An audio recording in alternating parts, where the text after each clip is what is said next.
नमस्कार दोस्तों, स्वागत है आपका एक और इन्फॉर्मेटिव वीडियो में। आज हम बात करेंगे बजट 2025-26 को, जो अभी हाल ही में सरकार ने अनवील किया है। The proposed development measures span 10 broad.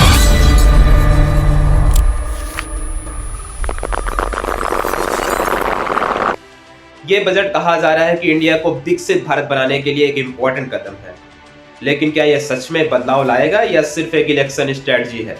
चलिए डिटेल्स में समझते हैं। बजट का बड़ा विजन। विकसित भारत सरकार का विजन बहुत क्लियर है, इंडिया को एक विकसित देश बनाना। ये vision agriculture reforms, MSME sector को एम्पावर करना और इन्वेस्टमेंट को बूस्ट करना पर फोकस करता है। लेकिन यह विजन ग्राउंड रियलिटी पर कितना कनेक्टेड है? आखिर कौन सी पॉलिसीज इस जर्नी को ड्राइव कर रही हैं? चलिए देखते हैं।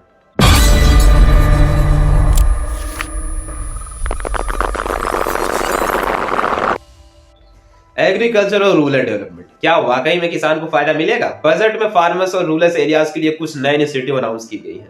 प्राइम मिनिस्टर धन धान्य कृषि योजना से लगभग 100 एग्री डिस्ट्रिक्ट को डेवलप करने का प्लान है।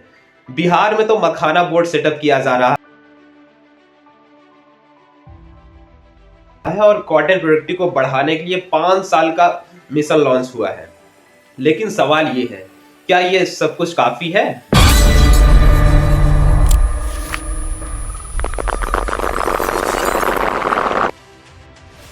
एमएसएमई को सपोर्ट, नंबर अच्छे लगते हैं पर रियलिटी। एमएसएमई यानी कि ministry of micro small and medium enterprises. Budget में एमएसएमई के लिए कुछ काफी अनाउंसमेंट हुई है। 5 लाख का कस्टमाइज्ड क्रेडिट कार्ड दिया जाएगा माइक्रो एंटरप्राइज को, और नए एंटरप्रेन्योर्स को 2 करोड़ तक का लोन मिल सकते हैं। Sounds good right? लेकिन असली बात तो डिटेल्स में मिलती है। रिवाइज क्राइटेरिया से एमएसएमई को टर्नओवर के बेसिस पर क्लासिफाई किया गया है, लेकिन इंफ्रास्ट्रक्चर की कमी और टेक्नोलॉजिकल चैलेंजेस के साथ सिर्फ क्रेडिट देना काफी होगा?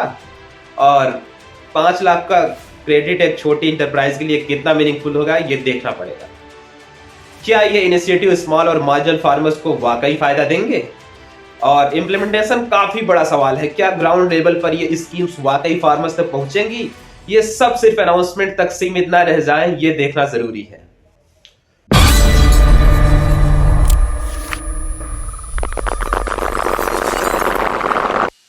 अब बात करते हैं दोस्तों मिडिल क्लास के लिए क्या खास है। बजट का एक बड़ा हाईलाइट है मिडिल क्लास की स्पेंडिंग पावर को एनहांस करना। इनकम टैक्स रिफॉर्म में सीनियर सिटीजन के लिए टैक्स डिडक्शन लिमिट बढ़ाई गई और सैलराइज्ड इंडिविजुअल का बर्डन कम किया गया है। लेकिन क्या ये काफी है? जब हम बढ़ते हुए living cost, inflation, job creation के चैलेंजेस देखते हैं, तो ऐसा रिफॉर्म्स का एक्चुअल इंपैक्ट कितना होगा, ये एक बड़ा सवाल है। तो ओवरऑल सरकार मिडिल क्लास को अपलिफ्ट करने का प्लान बना रही है, लेकिन क्या ये बेनिफिट्स वाइड स्प्रेड होते हैं, ये देखना पड़ेगा। फिर दोस्तों बात करते हैं इनोवेशन और इंफ्रास्ट्रक्चर में इन्वेस्टमेंट। सरकार ने इनोवेशन और इंफ्रास्ट्रक्चर में काफी पैसा इन्वेस्ट करने का प्लान किया है। 20,000 crore private sector driven research के लिए एलोकेट किया गया है, और नेशनल जियो स्पैटियल मिशन से लैंड रिकॉर्ड्स को मोनेटाइज करने का एम है। लेकिन क्या यह काफी है? जल जीवन मिशन का 2028 तक एक्सटेंड कर दिया गया है और 100% क्लीन ड्रिंकिंग वाटर का टारगेट रखा गया है।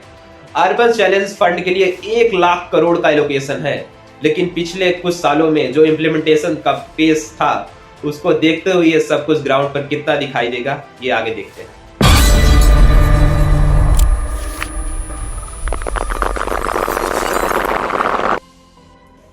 अब बात करते हैं दोस्तों फिस्कल डिफिसिट का। एक बड़ा चिंता का मुद्दा है जो अक्सर ओवरलुक कर दिया जाता है। बजट में 3.3% फिस्कल डिफिसिट प्रोजेक्ट किया गया है, जो पिछले कुछ सालों से कम है। ये इनकरेजिंग है, लेकिन जो प्रोजेक्ट फंड किए जा रहे हैं उनमें काफी कुछ बोरोइंग के थ्रू हो रहा है। ये शॉर्ट टर्म बोरोइंग एक रिस्क तो नहीं बनेगी? सरकार को ये सोचना चाहिए। अगर रेवेन्यू प्रोजेक्शन मीट नहीं करते तो फ्यूचर में ये डेब्ट का बर्डन काफी ज्यादा हो सकता है। अब बात करते हैं एक्सपोर्ट्स और ट्रेड प्रमोशन। ग्लोबल मार्केट्स में क्या रोल होगा? एक इंटरेस्टिंग पॉइंट ये है कि गवर्नमेंट ने एक्सपोर्ट को भी बूस्ट करने का प्लान बनाया है। एक्सपोर्ट प्रमोशन मिशन के थ्रू एमएसएमईज को इजी एक्सेस देने की बात हो रही है, और भारत ट्रेड नेट जैसा डिजिटल प्लेटफॉर्म इंटरनेशनल ट्रेड के लिए सेटअप किया जाएगा। ये सब तो ठीक है, लेकिन हमेशा की तरह ये इनिशिएटिव तभी काम करेगा जब ग्राउंड लेवल पर प्रॉपर एग्जीक्यूशन हो। वैसे भी ग्लोबल सप्लाई चेन्स और टैरिफ चैलेंजेस का सामना करते हुए ये काफी बड़ा टास्क होगा। अब बात करते हैं दोस्तों टेक्नोलॉजी और youth skilling programs. Future ready Bharat सुन के काफी अच्छा लग रहा है ना। बजट में यूथ और टेक्नोलॉजी के इंटीग्रेशन पर भी फोकस दिया गया है। अटल थिंकरिंग लैब से गवर्नमेंट स्कूल में 50,000 नए लैब सेटअप करने का प्लान है। आर्टिफिशियल इंटेलिजेंस के लिए 500 करोड़ का आउटले रखा गया है, जो एआई एजुकेशन के लिए सेंटर्स ऑफ एक्सीलेंस बनाएगा। गेम चेंजर या सिर्फ एक जुमला? तो दोस्तों, क्या ये बजट वाकई में गेम चेंजर है या सिर्फ एक इलेक्शन स्ट्रेटजी? सरकार ने बोल्ड अनाउंसमेंट की है, लेकिन असली टेस्ट अभी इंप्लीमेंटेशन का है। मिडिल क्लास और एमएसएमई को कुछ रिलीफ मिल सकता है, लेकिन स्ट्रक्चरल चैलेंज अभी भी वैसे ही है। कमेंट सेक्शन में जरूर बताएं कि आपको ये बजट कैसा लगा। क्या इंडिया सही रास्ते पर है या अभी भी काफी कुछ करने बाकी है? ये इनिशिएटिव इनोवेटिव लगते हैं, लेकिन क्या वाकई यूथ को फ्यूचर रेडी जॉब्स देंगे? ऐसे प्रोग्राम इंप्लीमेंट तो हो रहे हैं, लेकिन हमें इंश्योर करना होगा कि ये सिर्फ दिखावा ना हो और रियल इंपैक्ट क्रिएट करे। अभी जो भी अनएम्प्लॉयमेंट का हालत है, उस पर भी गवर्नमेंट थोड़ा ध्यान दे। ठीक है, तो धन्यवाद दोस्तों।